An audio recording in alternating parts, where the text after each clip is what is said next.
ಮಾಡ್ತೀವಿ ರೈತರು, ಒಂದು ಹಸು ಇದ್ರೆ ಅದಕ್ಕೆ ಗೂಟು ಕಟ್ಟಾಕ್ಬಿಟ್ಟು ಒಂದಷ್ಟು ಮೇವು ಹಾಕ್ತೀವಿ, ಒಂದಷ್ಟು ನೀರು ಕುಡಿಸ್ತೀವಿ. ಆಯ್ತಾ?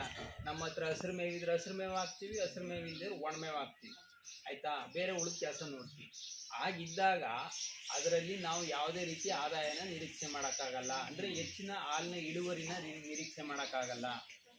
ಆಮೇಲೆ ಅದು ದಷ್ಟಪುಷ್ಟವಾಗಿ ಬೆಳೀತಾ ಇದೆಯಾ ಅಂತಲೂ ಕೂಡ ನಾವು ನಿರೀಕ್ಷೆ ಮಾಡೋಕ್ಕಾಗಲ್ಲ. ಆ ಥರ ನಿರೀಕ್ಷೆಗಳು ಇಟ್ಕೋಬೇಕು ಅಂತಂದರೆ ಒಂದು ಚಾರ್ಟ್ ಮಾಡ್ಕೊಬಂದಿದ್ದಾರೆ.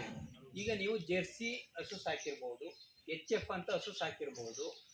ಅದಕ್ಕೆ ಯಾವ ಥರ ಆಹಾರ ಕೊಡಬೇಕು, ಅದು ನಿಜವಾಗ್ಲೂ ಈಗ ನೀವು ಹಾಲಿನ ಡೈರಿಗೆ ಹಾಲು ತಗೊಂಡು ಹೋಗ್ತೀರಿ, ಅಲ್ಲಿ ಪಾಯಿಂಟ್ ಇಲ್ಲ ಅಂದ್ಬಿಟ್ಟು ವಾಪಸ್ ಕಳಿಸ್ತೀನಿ, ಹೌದಲ್ವಾ?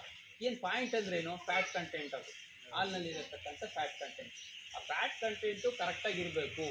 ಹಸು ಕರೆಕ್ಟಾಗಿ ಹಾಲು ಕೊಡಬೇಕು ಅಂದರೆ ನಾವು ಹೆಂಗೆ ಈಗ ಹುಷಾರಿಲ್ಲದವ್ರಿಗೆ ಡಾಕ್ಟ್ರು ಏನೇನು ತಿನ್ಬೇಕು ಅಂತ ಹೇಳ್ತಾನಲ್ವಾ, ಇಷ್ಟಿಷ್ಟು ತಿನ್ಬೇಕಪ್ಪ, ಇಂಚೆ ತಿನ್ನು, ಇವತ್ತು ಸ್ವಲ್ಪ ನಿನ್ಗೆ BP ಜಾಸ್ತಿ ಇದ್ದರೆ ಉಪ್ಪು ತಿನ್ಬೇಡ ಅಂತ ಹೇಳ್ತಾರೆ. ಆಯಿತಾ? ಶುಗರ್ ಜಾಸ್ತಿ ಇದ್ದರೆ ಸಕ್ಕರೆ ತಿನ್ಬೇಡ ಅಂತ ಹೇಳ್ತಾರೆ.